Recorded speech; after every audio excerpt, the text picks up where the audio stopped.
If you're anything like me, Broncos training camp cannot get here soon enough. I'm ready to just breeze through summer and get to football. I cannot wait to see Bo Nix playing for these Denver Broncos. Well, we just got a great piece of news, and it's great on a number of fronts. It's great for us fans, and even more so, it's great because of what it shows us about how Sean Payton feels about his new quarterback. So we're going to dive into that, some Courtland Sutton news, and a lot more. If you're new to the channel, I'm Ben. I'm a diehard Denver Broncos fan, and it truly helps me out a lot if you like and subscribe. So diving into the news of the day, we know that the Denver Broncos are set to do major league updates of their facilities. One of the awesome parts about having the richest owner in sports is that they can throw money to things that improve the experience for our players and make our players want to be here. So obviously the salary cap limits what teams can play players, but we know that there's so much more to your job than just the paycheck. It's the environment, it's the facilities, it's the weight room if you're a player. And so it's fantastic news that the Broncos have these awesome plans to redo what used to be Dove Valley, put this awesome like branding and wood paneling everywhere. And I think it's going to be the envy of the entire league when it's done. Well, the great news is that the construction of that got bumped off. It was actually supposed to start like right now in the off season. And a lot of us were wondering, oh man, that's a bummer. That means we're going to miss training camp this year. Well, the Denver Broncos intentionally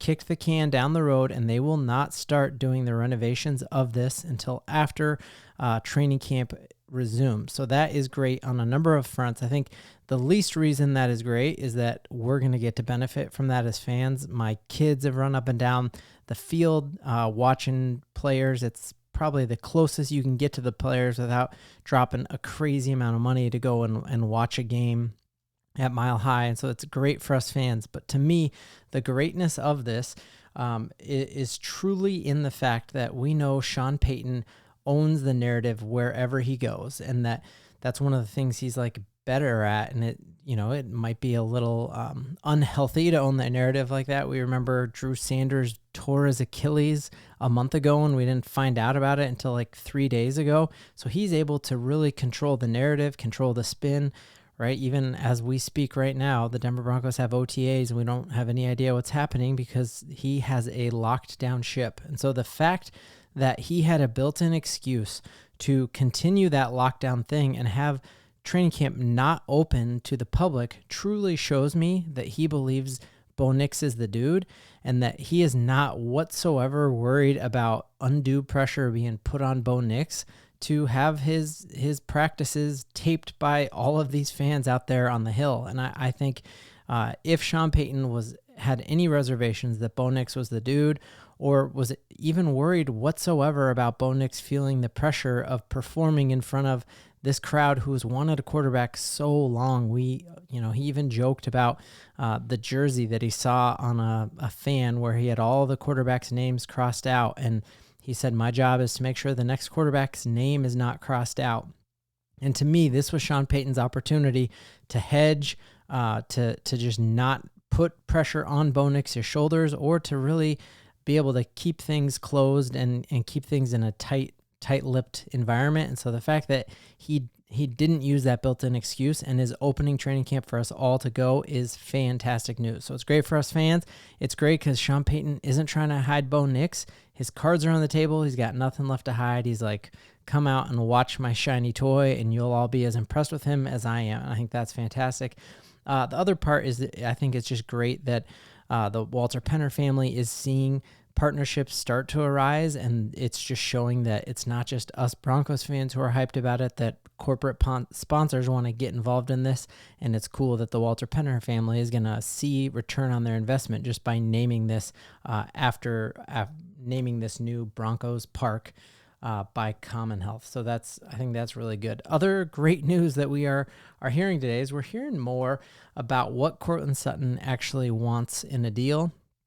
And I think it is way more likely than not that we're able to make this happen. And I know there's a lot of people out there who are eager to see Courtland go, and hearing people say stuff like, well, if he doesn't want to be here, let's let him go. Just let him walk. And I do think our receiving core has gotten so much better than it was last year. I think Mims is going to jump off the the screen to us as we watch him. I'm high on Troy Franklin, high on Josh Reynolds, and I think, our tight end room is going to be in a lot better shape. But I just think it cannot be understated how important it is for Bo Nix's development to have a tried and true guy who can bail you out in the clutch. And I think Courtland Sutton is that guy. And what it's looking like is he only wants to increase the guarantee and wants just a slight pay bump. I think he's got $12 million, between 12 and 13 owed on his deal, and he just wants it to be between $15 and $16 million.